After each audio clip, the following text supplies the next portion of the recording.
Bună, fetelor! Astăzi o să fac un tutorial cu totul mai special decât ce am făcut eu până acum și anume voi face un tutorial despre machiajul de liceu. Diana a fost foarte drăguță și a acceptat invitația mea de a fi model astăzi pentru acest tutorial. Diana, ești pregătită? Foarte. Hai să începem. Ok, hai să începem. Dar în primul rând vreau să te întreb cum obișnuiești tu să te machiezi dacă te machiezi și ce folosești?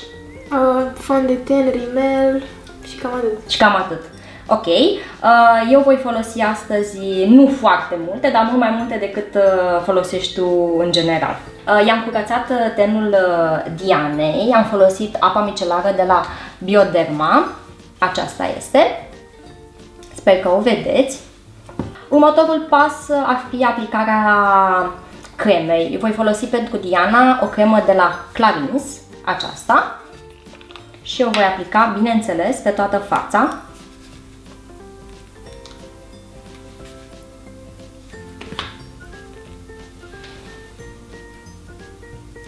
Diana, tu folosești cremă hidratantă pentru față? Nu, folosesc un primer. Folosești un primer.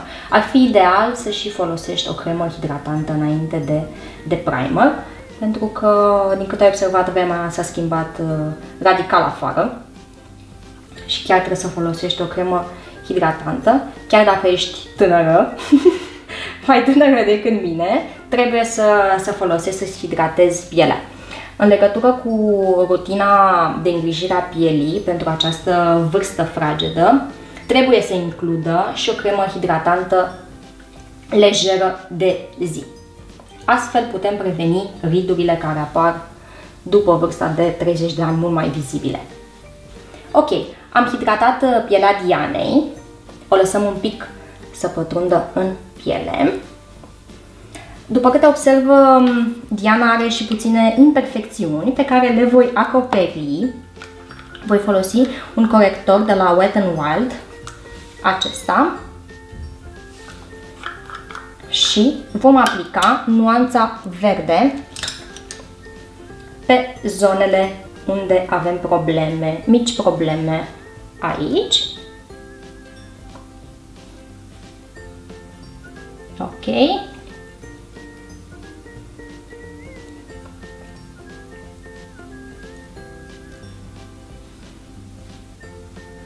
După ce am terminat cu aplicarea corectorului, voi aplica fond de ten. În cazul Dianei am ales un fond de ten de la Rimmel, acesta, se numește Wake Me Up. Modul de acoperire nu este unul foarte mare, este mediu, dar acoperă destul de bine. Și porniți din centrul feței spre exterior. Urmează anti-cearcănul, voi aplica foarte puțin, două punctulețe în stânga, două punctulețe în dreapta. Voi folosi produsul de la Benefit, care se numește Fake Up. Este un anti-cearcăn foarte hidratant, foarte ușor, pe care nu-l vei simți atunci când îl vei pune în zona ochilor, și voi aplica cu o pensulă. Și porniți din colțul intern al ochilor, unde este zona cea mai închisă, și mă duceți în jos. Diana, stăviți un pic în sus, te rog.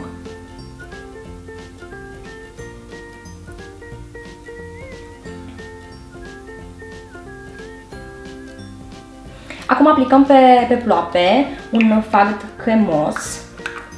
Este mai accesibil. Acesta este de la Maybelline, se numește Color 24 de ore Tattoo, deci o să fie rezistent până la sfârșitul zilei. Diana, închide un pic ochii, te rog. Este foarte luminos și foarte drăguț. Nici nu aveți nevoie de mai mult.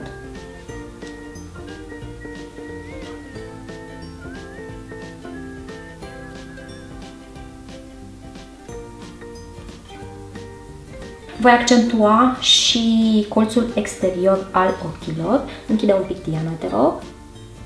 Și voi alungi un pic ochiul și voi conferi mai multă intensitate. Deschide, te rog. Deci doar aici să aplicați nu mai mult.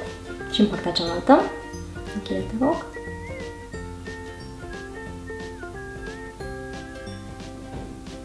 Dacă aveți o pensulă, puteți estompa cu pensula.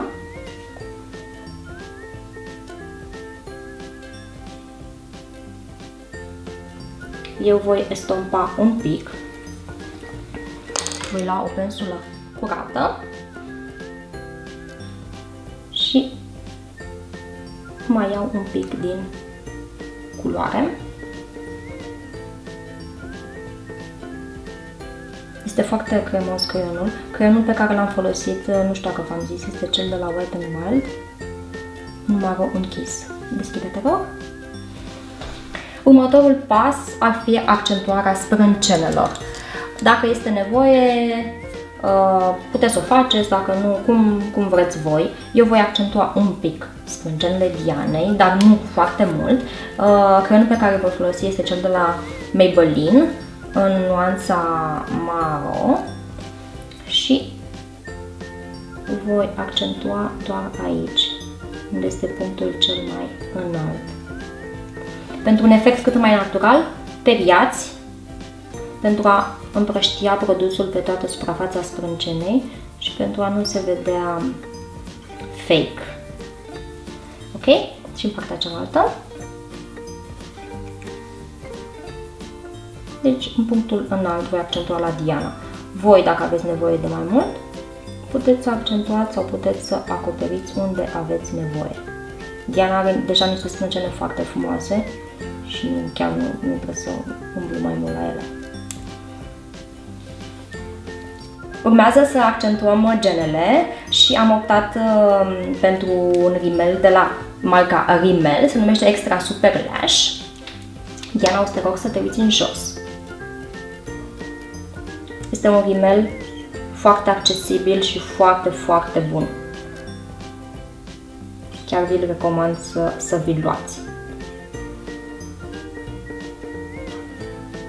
Nu îi voi încărca foarte mult genele Dianei.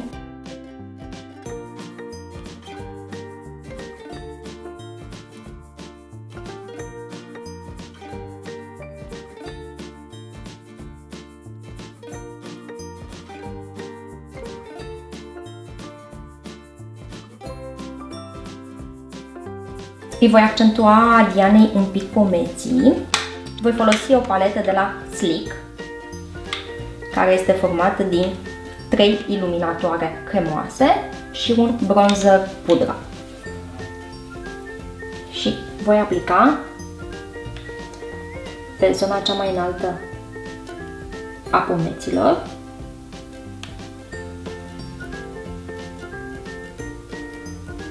Pentru puțină luminozitate. Vreau ca acest machiaj să fie foarte fresh, foarte natural.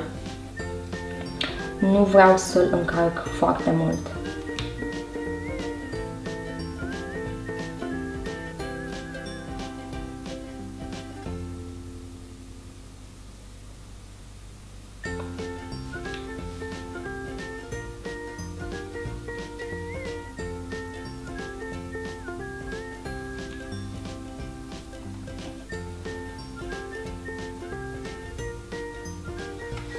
Trecem la blush. Pentru Diana o să optez pentru o nuanță piersicuță. Voi folosi paleta de la L'Oreal, Infallible Blush Paint,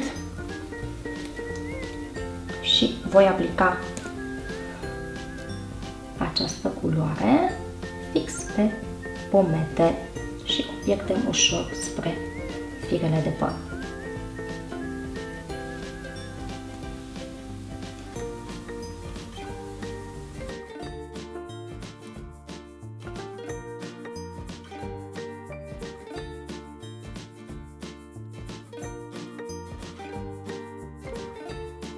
Și am ajuns la ultimul pas, aplicarea rujului sau al luciului. Eu am optat pentru un luciu de la Elf.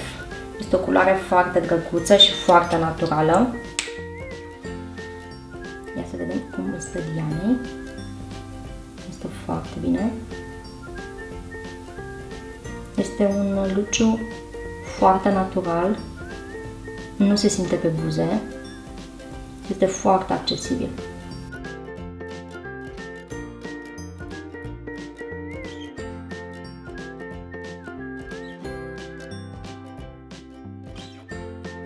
Am terminat machiajul. Diana, cum te simți? Mă simt foarte fresh și Foarte pregătită. fresh, ok, ești pregătită să te vezi în oglindă? Da. Perfect, poftim.